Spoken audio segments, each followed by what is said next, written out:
how to create YouTube Kids profile.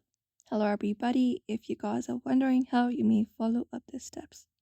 So for that, what you can do is you can download the application called YouTube Kids, and once you open it up, you should be finding this interface. Now from here, what you can do is simply tap on get started on your screen and then get started with the process of creating an account. So you can just go ahead and look out for the video. Otherwise, tap on next and you can create up an account. So in order to create a new account, you can look for the sign in option. Just tap on it. And then once that is done, it will lead you to another page. Now you can go ahead and select these options right here, or you can just go ahead and skip it. And what you can do is you can tap on the plus icon from the screen in order to create up a new account. So you can just go ahead and follow the process and then go on with the process.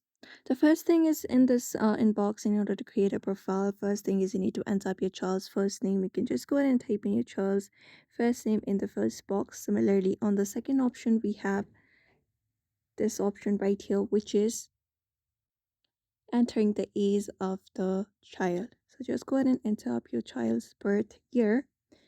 For example, he is 14 years old, he or she is, and click on OK. After that, you need to fill up the birth month, which is a required field. Just go ahead and click on OK and select the next option. Now, what you can do is you can select the recommended content settings for your kid. So you can select up your kid's age and recommendation and click on select from the screen. And once that is done, wait for another process to complete up and your profile has been created. Now you can simply tap on your profile and go ahead and view your account, and that is it. So that is how you basically create a profile on YouTube Kids. So I hope this video was helpful. Give it a thumbs up and subscribe for more tips and tutorials, and we will see you on the next one.